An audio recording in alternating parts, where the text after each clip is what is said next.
Because if a failure of one, as a personal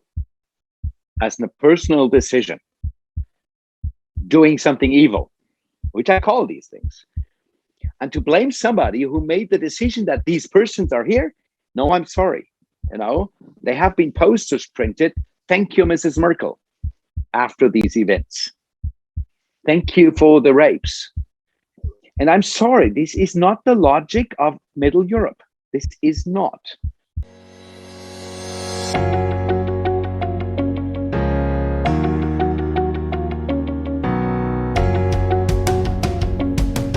Hello, my name is Donald, and welcome to WorldView. At WorldView, we explore everyone's perspectives on all things that can broaden our worldview. If you've liked our content so far and enjoyed it, please consider liking this video, subscribing, and donating on Patreon. Today we are talking with Frank Heinrich. Frank is a German theologian, social pedagogue, and a member of the German Parliament for the Christian Democratic Union. Frank, welcome to the show. Thank you very much. It's a pleasure to be with you. Great. So Frank, I mentioned in the intro that you're a member of the CDU, the Christian Democratic Union.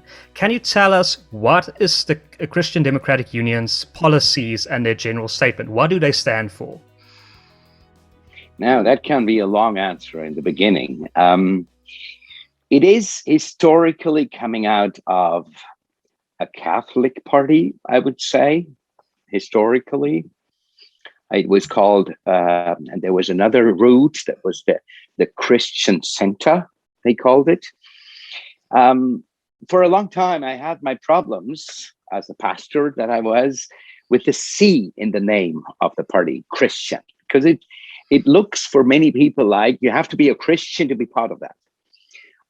But then in a discussion, I found out it is the framework of values, the Christian worldview and the Christian view on man. And under this framework, other religions can be part of that party. And we try to give responsibility to each one in his abilities first. And then after that, the solidarity, if you cannot. So to fill in everything that is necessary. Some of the parties do it the opposite way, I have the feeling. So we try to be looking into the future, sustainable, not just this big topic of sustainability in this time, but sustainable finances in the future, retirement, stability in economy, security issues. That is sort of the conservative part that we represent as the Christian Democratic Union.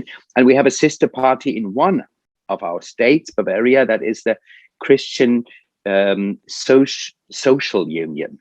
And we together are one body in the parliament. If I can ask a follow-up question to that, why has those two parties never melted into one? Why do they keep remaining separate? That's a states thing. I think Bavaria has chosen to have a few topics a little different, but they you cannot get much between them. Some topics are a little bit more in the center for the Bavarian part and some others for the 15 other states. Excuse me. And by the way, it would not be possible to be one caucus in parliament if we would have a CDU in Bavaria or a CSU in the other states. Just this way, we have the possibility to be together as one body. And if I'm correct, I've read the biography on Adenauer. It was Adenauer that started that party, the CDU. Yes. And because he was also, perhaps to bring on to your point, why is the C in that name? He was also quite a conservative, a Christian figure himself. Yes, and he put his values, and he said we need them as a society. And when we gave ourselves a new constitution, Grundgesetz, as we call it, one of the first lines still is, we give us this constitution, knowing our history, in taking responsibility before God and man. And that gives us this double view all the time. And that was him. And in that time also was the social market policy, to have market in the center and the social necessities and importance on the other side. So to balance the two. So, I'm obviously not an expert on German politics, but the CDU has had some amazing success over the last 15 years, always winning, I believe, the plurality of the vote. Why do you believe the CDU has done so great over the past, I believe, 15 years? When I hear that question, I have to go even longer. My fellow people in my party would say 20 years isn't right. We have been much better than 20 or 30 years before. And we even have some struggles with that, that we have just in the last election, 33, I think, 32 something.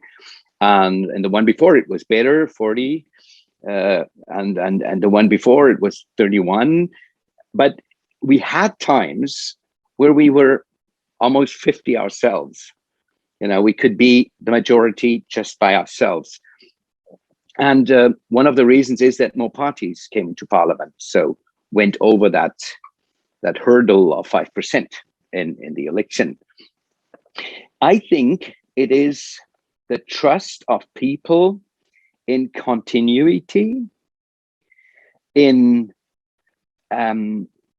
calm way of trying to organize things, and not just somebody strong and fighting something, and and some of the values are shared with more people than at least some of the parties seem to be single issue parties, or for some areas of society, as we call ourselves Volkspartei. We have two or three more that seem to be close to that, but we are the biggest Volkspartei, which means People's Party, that look after the poor on the one side and see whether the retirement is enough now or when they retire. And on the other hand, really looking after companies, seeing taxation, so all issues, and balance them in ourselves as a party. So we have wings and not just two, that are represented. And maybe that makes us strong if the leader is strong. Is it also perhaps a fear of communism, that people don't want to even vote for a sort of leftist party, especially the east of Germany? I live now in the east of Germany, and here that might be, at least for some, an answer. It is not for all over Germany. Here, the left, Die Linke, as we call them, the left, is declining because of age groups, demography. But on the other hand, they are still much stronger than they are in the, as we call it, the old states, the former Bundesrepublik Germany. Yes, but it's not because of fear. It is because of knowing what this stands for. And maybe a few still protest.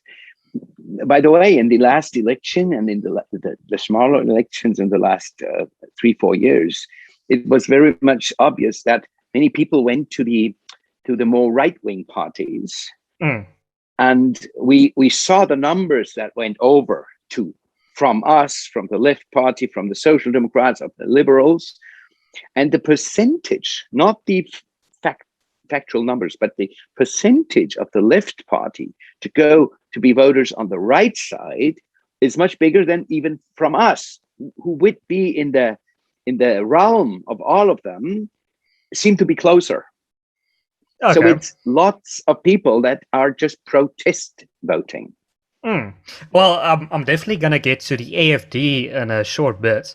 But the Green Party, I have this weird obsession at looking at election polling in European countries like Germany and the UK, and I see the Green Party has suddenly just climbed spectacularly.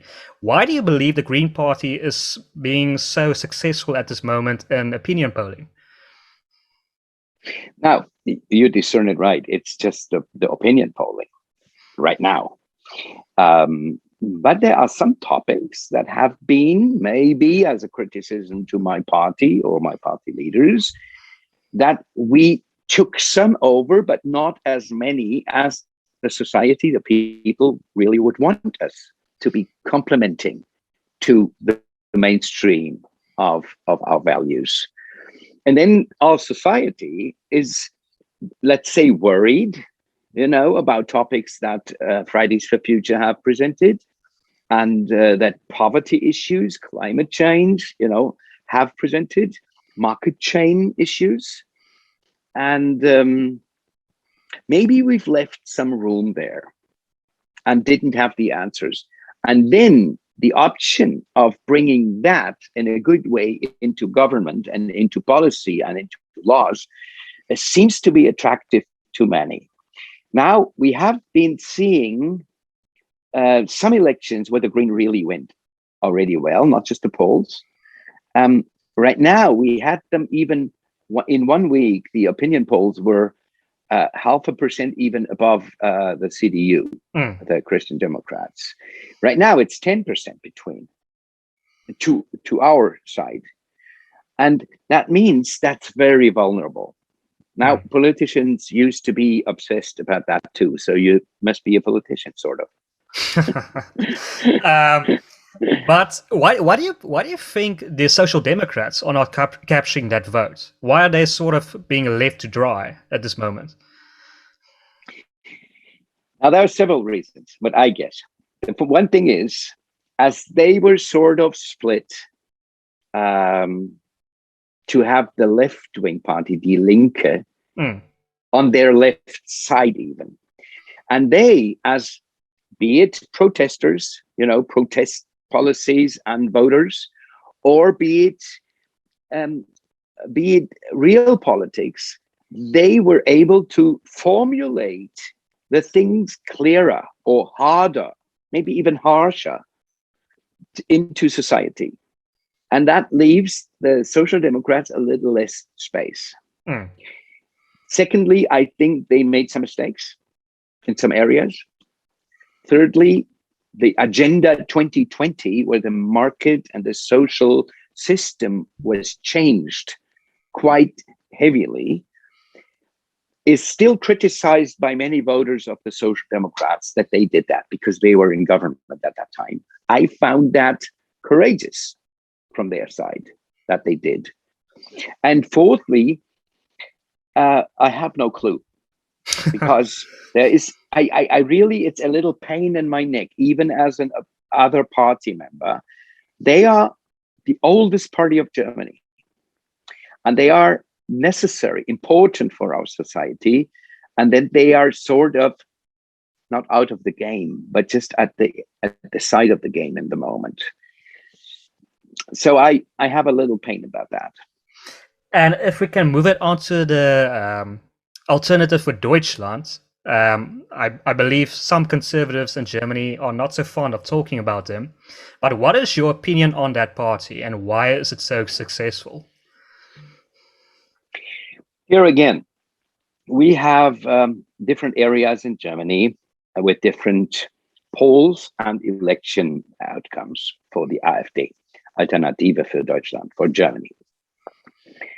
They found a way of protest that stuck, plus using the most modern possibilities we have. You might have seen the movie Social Dilemma. Oh yeah, where everything that we do with our phones and Facebook and stuff, 7 times more the negative news is seen and perpetuated as a good news or the neutral information. And they just went into that. My webpage or my Facebook page is just much less interesting to people than theirs, because they just hammer out messages, protesting, showing middle fingers, sort of, And so that's one part. East Germany, as I said, the traveling and the changing of voters, protest voters, went to that side. And then they had 3, maybe 4 big topics. It was euro, the money. Because of stability, they still think Deutschmark would be better. Secondly, the Euro realm Mm. area. They want to be Germany again and not just Germany in Europe. And they took even the crisis of debts, the sharing of debts in Europe as an With as Greece. with Greece and the banking, and all this. And we always pay, Mm. And then it was 2015, the many people coming to Europe and many of them to Germany. I mean, in percentage, the most came to Germany inside of Europe for several reasons. And then they thought we need good borders again. And that was all usable, confrontative, easy pronounced, and stuck with people. And the last one is these refugees bring Muslims, and Muslims take off the Christian part of us. And all this happened to fall into a time where there was a beginning tiredness on politicians and politics. There was a not met expectancy management. Mr. Cole has mentioned there will be blooming regions in the East. Now, what did he mean with that? And what did they understand with that? And all this happened to be not being satisfied. And then you see double more refugees, at least in my region. And then they just went on the walls. And all this happened to become together a party that now there are some people that talk reasonable, but I thought to complement the parliament with a certain percentage of them as they are here, as they are people, would be good that they show what they can make out of it. But they didn't. You asked me for my opinion. They did really bad. And it is still not understood by many. Now the numbers go a little bit down, but they are going to be, the longer, the more extremist. So on that point, you probably agree with the chancellor not to work with them or to bring them in a coalition.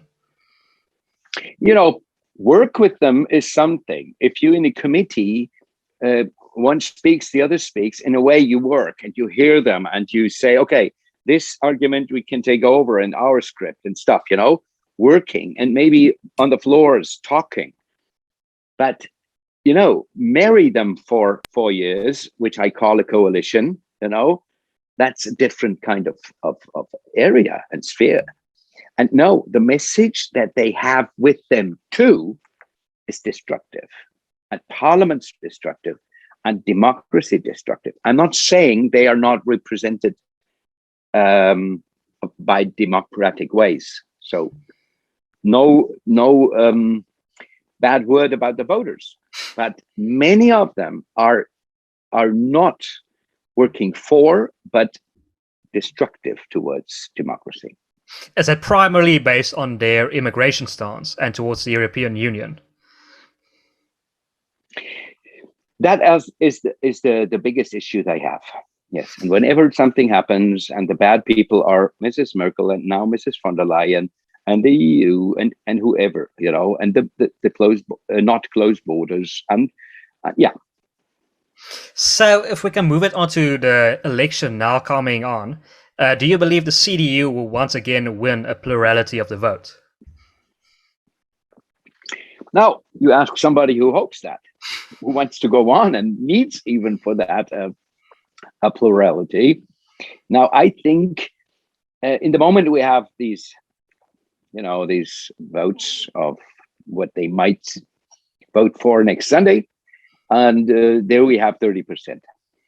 That is 10% more than the next. Now, there is a chance that this will happen again. Now, it comes to the point, who do we work with? Do we then work with just one party that has, together with us, 50 or more? Or do we need two parties, which is more complicated? But I believe yes, and I hope for as much as possible different. Yeah, I don't envy your position many of the times to work out these coalitions. I mean, I can just think, for example, how do you work out a coalition between the Social Democrats, the CDU, and the Free, I believe it's the Liberal Party, the Yellow Party, Yeah. the Free Democrats, or Yeah. something along. How do you work out a coalition between these almost polar opposite parties? Now, there are not many people that would say that the Liberals and the CDU are totally opposite, Well, not in our country. I mean, like the Social Democrats in the middle. Like, okay. Yeah. When you sit together after the election, and now you will see it in the TV first, what possibilities there are, then there's two options or three or maybe four.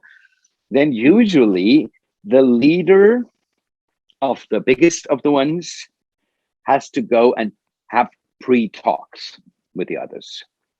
And then they try to find the overlapping measures of policy areas. And when they agree in general, they go into coalition talks. Last time that happened to be, I think, 1.5 months or 2. And in the last night, one of the three parties just said, no, we're not going to sign it. So we had to restart it again. Then you go again and try to find the overlaps and to make an coalition agreement that both parties sign. There, the most things for the country are decided in these 6, 8, 12 weeks. Because coming now from the end of a legislature, 85, 90, 92% of what was promised in that paper 3 years ago, 3.5 years ago, has been in effect. News, magazines, newspapers, just tell us the 8% where we didn't work out, and the new problems that in the meantime came up and we didn't solve. And there is the mindsets are put together, and from our promise as CDU is a part that isn't possible with each party, and a part of their promises aren't possible because they wouldn't complement. And then we have an 80% or 75% agreement, and that will be in the contract, which is quite difficult. But I can think. Most times it worked out. So it's my job to sort of play a devil's advocate, and we recently had Brexit. So, and one of the arguments we had in Brexit is that the European Union is too centralized, too exclusive, and too bureaucratized. What do you say to those? And are you, for example, a reformer? Do you believe in reforming the European Union to make it more decentralized? Now, I don't see it the way that you just formulated it. I see the problems, but I don't see these reasons behind the problems. Like I said a minute ago about the coalition talks. Now, if you get 27 members to agree on several issues, let's take the refugee situation. Germany can easily talk about, as we call it in Europe, the Dublin system. The country where the person comes in first, so where the first foot is on the ground, is to be the one that makes the process of asylum acceptance or refugee acknowledgement and stuff. Now, who can come to Germany and have the first foot on the ground? They could swim through the Baltic Sea, or they can jump out of a plane. That's all that is possible. So it was so easy for us to talk. We do it this way and we organize it, and it doesn't bother us. Now, Greece, France, Italy, Spain have a different point of view. And if we find it well to change it, which I do think we should change it, and we are in the process, they will always be on the other side and dragging and saying, no. So not to come to agreements is a normal thing. And it's always just the minimal overlap that can be criticized, but we just have to go on and broaden that that areas. The second thing is bureaucracy. Yes, but first, the bureaucracy of Europe is smaller than the bureaucracy of my little state of Saxony. Now, we always think they are that big, they oversight and they control. They're not, just of the people that are employed. So where does that prejudice come from? And secondly, many don't understand that Europe is not making laws so often as they say what direction we should be going. And some become laws, but not all. And the news tell us Europe has decided. Yeah, and until that is a German law, for example, there are years, because we have to, sometimes if it's close to constitution, we can even find ways not to do it. So it's very complicated. If it is complicated in my country already, now imagine how complicated it is with 27 together. And I find that the way is too slow, but not the generally wrong direction, because it has brought us a time of peace and prosperity, and even for the ones that are not that prosperous than Germany, as 1,000 years before altogether hasn't been. Because we always had, every 5, 7, 9 years, some sort of a war, quarrel, catastrophe. Now, we lose sight of that. If I can follow up on that, I know Brexiteers would say, well, my personal opinion, I think absolutely you're right. Any system, you will have disagreements. But a Brexiteer would say that, okay, we have the disagreements in the European Union, but the Germans overwhelmingly have the upper hand. I mean, I know, for example, Nigel Farage would say Chancellor Merkel just flies in and what she decides goes. That Germany has too much influence. That's what he would say. Do you agree with that? No, I don't. Germans would say that about her as well.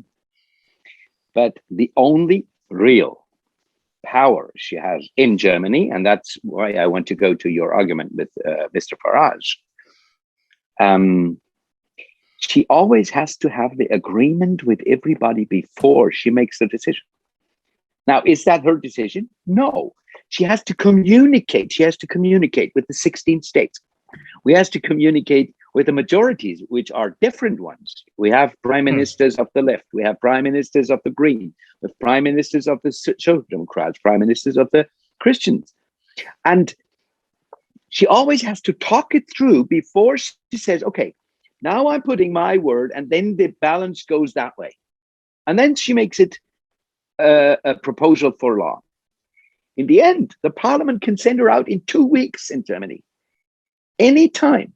If she does 3 things in a row, wicked, wrong, misunderstood, the parliament next sitting can vote somebody else into being our chancellor. Now, the balancing has to be behind.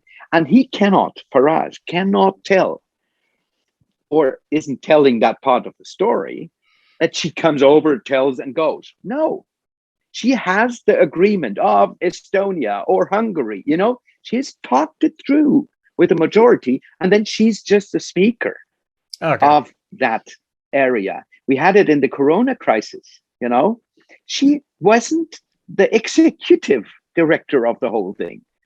She asked the 16 prime ministers in Germany of the states, and then they made an agreement. And even when the agreement was formulated, and she did, they were able to change it next day.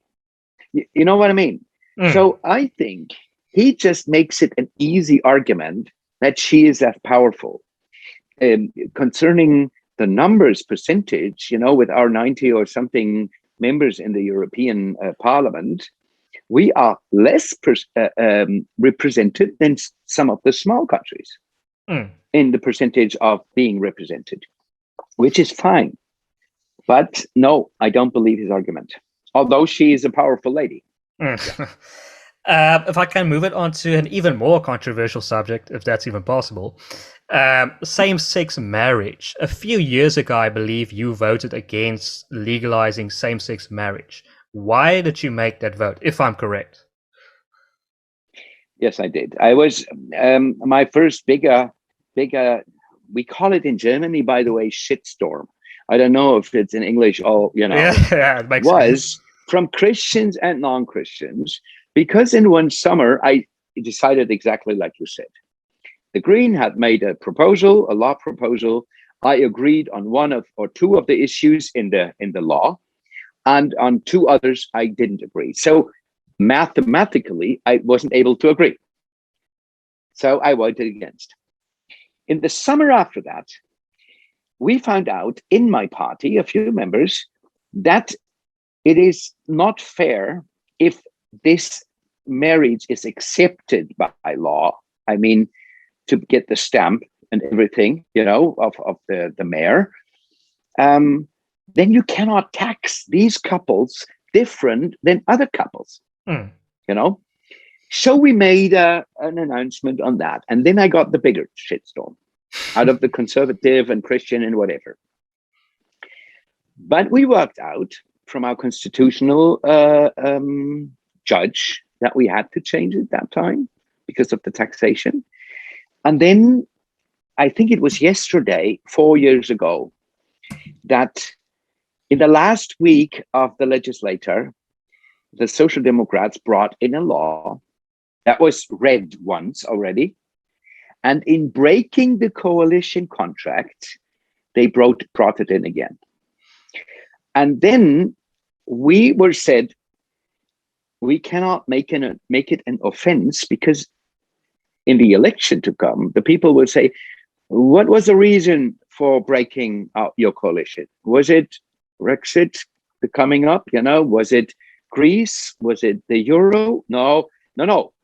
It was the same-sex marriage. And so we were allowed to say and to vote as everybody after his conscience did. I voted against it because of the breaking of the promise, and because of something that I believe should have been clarified before. So it's not just a moral issue, and being a Christian or being a former pastor. It was the issue that our Constitution has formulated family to a certain amount as man and wife.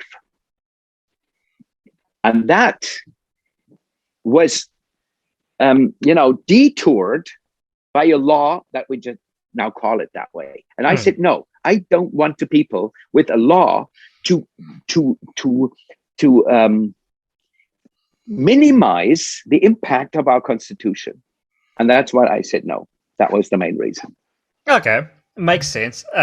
If we can once again move it on, you're sitting in your, I believe, the cognac room, a very African room, and I believe you have an African portfolio in Parliament focusing on African issues. Can you tell us a bit about those issues that you focus on in Africa? Yes, I can. Now, that can't take long. No, I make it short as possible because my heart is full of that. I'm in the Human Rights Committee.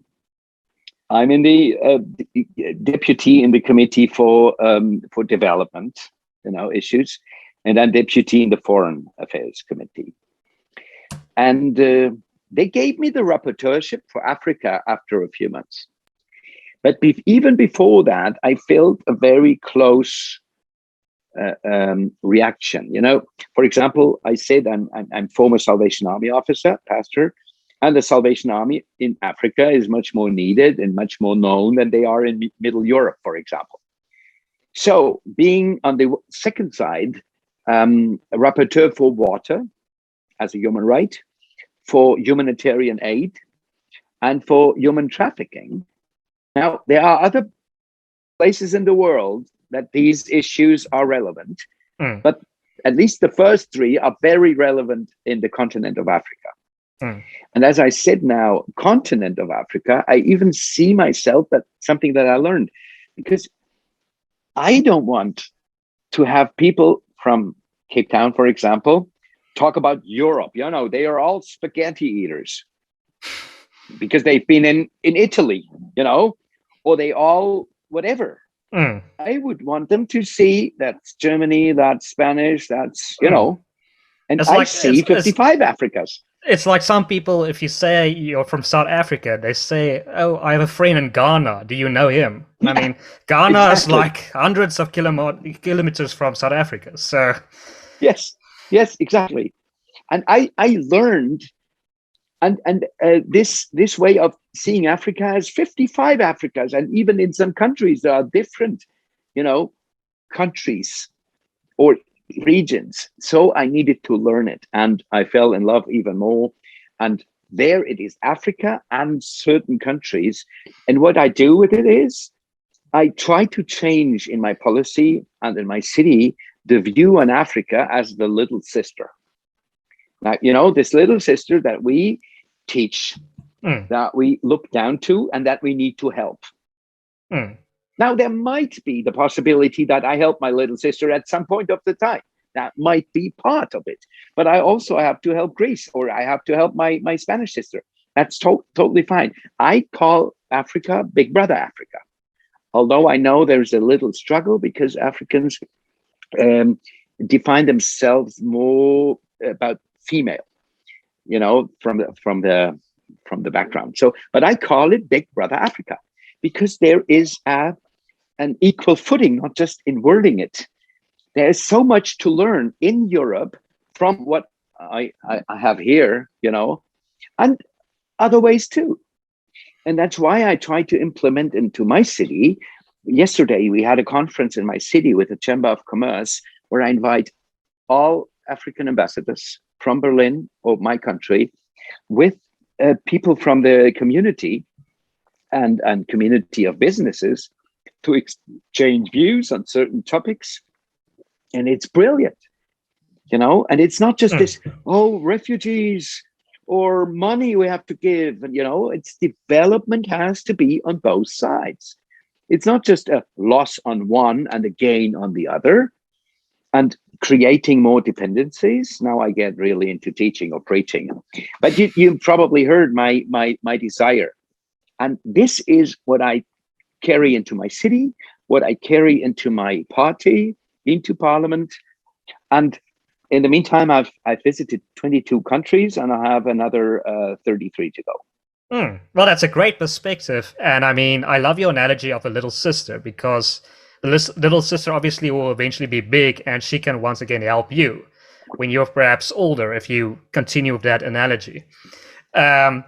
But the examples that you give of problems in Africa, how has the German parliament helped in that sense? Some practical examples, how, for example, German parliament helps with human trafficking. In general, to your continent, you mean? Yeah, just for interest's sake. Yeah. Now, in these committees, we discuss things that we need to change in our policies inside of the foreign ministry. So as a parliament, just to say that for a moment, in Germany, as I said, Mrs. Merkel could be away in 2 weeks. The government is the second highest. The highest is the parliament, because we have the possibility to set them in and out. And Mrs. Merkel's biggest power is to choose and pick who is going to be minister. That's nobody can talk to her. She has to discuss that too, because if she has failures in that, she will be attacked. But that's the main thing nobody can talk into. That's her own decision. Now, what we can ask the foreign ministry to say, where do we give money for humanitarian aid, for development aid? Where do we prioritize, like tower projects, and in what countries? Make relationships. We have parliamentarian friendship groups with regions in Africa that we visit, that they visit us, that we exchange not just topic-wise, but person-wise, all over the committees. And then sometimes we comment what the government has been doing in South Sudan, or Somalia and Somaliland, And, all these issues. And we try to create reactions of the government to certain issues. And then it is prioritizing, if we if the state of the country even gives guarantees for failed credits, as called Hermes-Bürgschaften, if a company wants to invest and they don't want to take the risk. So maybe the country in certain issues takes part of the risk. That's how we try to complement. And it is educational investment. It is maybe about environment. It is about, Well, great. That's what we try. Yeah. So the last two questions, I want to focus on the issues that you earlier raised, immigration. So you recently wrote a letter in support of the Chancellor Merkel, and I believe that was on immigration issues that she received some flack. Why did you co-sponsor that letter in support of the Chancellor? Now, I don't know exactly which letter you mean, but I wrote several letters where I I think the more public one, perhaps. Yes, there were several ones about the refugee situation in the Mediterranean. Some of the letters went towards Mrs. von der Leyen of Europe. Some went to our interior minister. And yes, in my party, this is not the most popular thing, but I had them. We had a calamity in my city 2.5 years ago about, and the background was refugee crisis as well. And in that time, later she came, and there was a little relationship created to my city, to her. A few weeks ago, our first league club of basketball, 3 games before the end of the league, they were able not to go down again, which was a success the first year in the first league. And they got a congratulation letter of her. Now, just to think about that, seeing into the depth, seeing what could help others. And that really made a difference. And I think her leadership was great. And she was asked after 15, could you just not say I did wrong and I'm sorry and then go on, because it was wrong?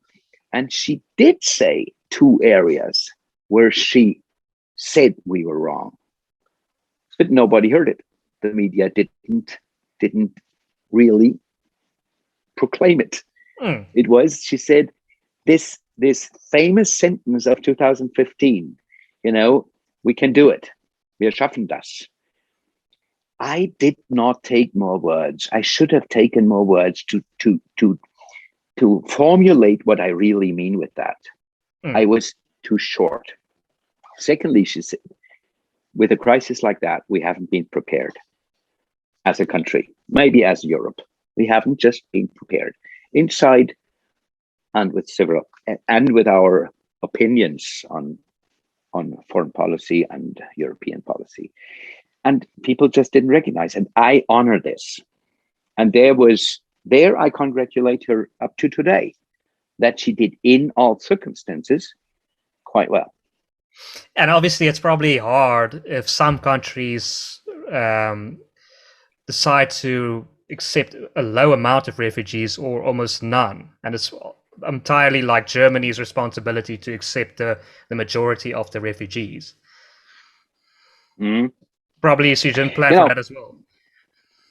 Yes, you mentioned Mr. Farage, and he wasn't totally not the opinion on this issue as Mrs. Merkel was, as you know. The thing is, in the end, we didn't just say Europe should do it, we just did it. And we didn't say everybody has to take as many percentage-wise as Germany did. We just said we all take the value system of Europe for granted, so why not show it? Everybody has to show it to a certain extent. And then there are some countries that just didn't care. They couldn't care less. And then they have excuses like, our interior acceptance isn't well enough. We have elections next month, and our refugees come out of Russia and Ukraine, and so I just don't agree with trying to catch the values that are positive, Euro-wise positive, and on the other hand, not take the same system on the other side of the coin. I get really emotional on that. Yeah. Lastly, if I can focus on quite a controversial subject, but I know the Brexiteers always also like to focus on, and I've seen a documentary of alleged rapes in places like Cologne, and this documentary surfaced after the immigration crisis, and these Brexiteers and these right-wing figures would say, okay, but it's the Middle Eastern people, it's people from the Middle East that cause these alleged rapes. What is your opinion on this, and do you believe that Chancellor Merkel's policies contributed to these events? Obviously you don't. I cannot, yes. I just want to formulate my answer well. The thing is, mathematically, it is not allowed to say that, I believe.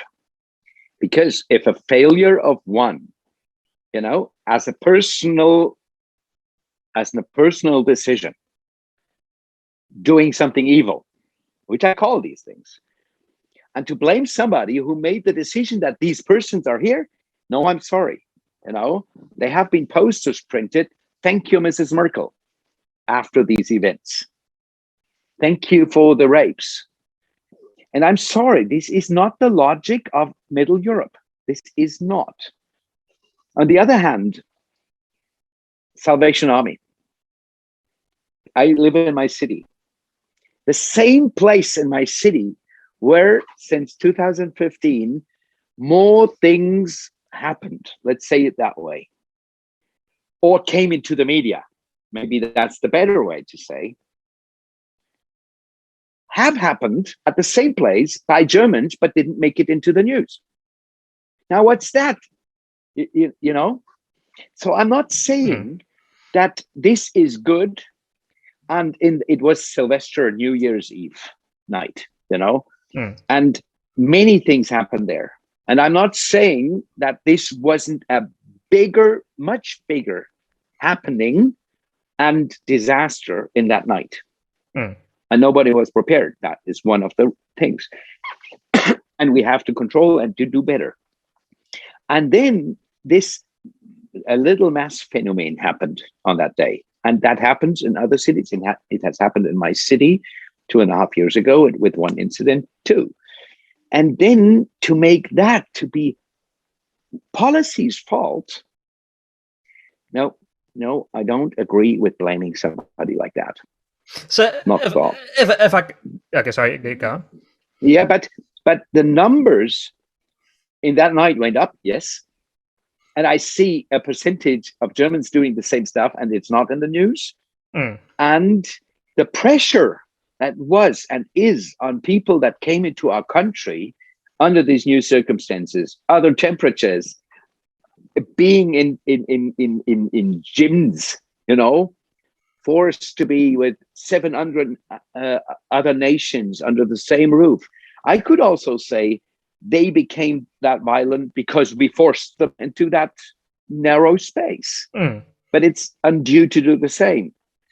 So I believe that it is a chain of failures, but you cannot blame it on the chain and the failures. It is to blame the persons that did it. And in the average of the last 6 years, the numbers of crimes didn't go up as they promised in the beginning, the AfD and these people. Yeah. So if I can make a paraphrase, sort of what you're saying is that it's unfair to blame, to say that because the 1% perhaps did not so well, that we shouldn't have let in the other 99%, that the media focuses on the negative issues, but 99% of the immigrants contribute positively, they help Germany, and the statistics doesn't bear with the result that crime rose in that circumstance. I wouldn't say 99% because there is a big sphere of all kinds of some are not helpful at all. Some are, as some Germans aren't as well, you know, and some are just helpful after a few years, you know, and some are really helpful and we really need them for our low skill market, jobs, which is to blame on us. Yes, it's to blame on us because we soak some workmanship into our country even through that. So it's not just a single way story. Well, great. Thank you, Frank, for your time. This has been a very interesting conversation. I want to give you one last opportunity to add, plug, or say anything that you want to. No, I'm thankful for the conversation, and I'd like to stay in contact. If somebody who sees this, you can give them my name because my name is down there, so they should know. I'm all interested in your continent.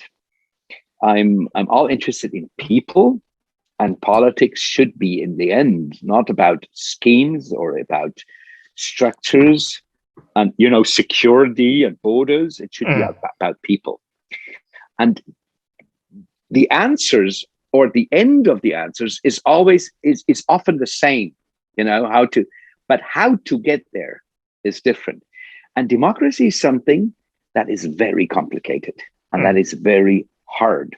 And if we try to make it easy with easy wordings in the internet or with media, there is a long process. And if we don't win it, then this will destroy the foundations of democracy. And that I feel to be a big danger. Yeah, definitely. Politics, just like people, are complicated. Yes. Thank you so much for your time. If you're a viewer and you've made it this far, please consider liking this video, sharing it as widely as possible. My name is Donald. This has been WorldView.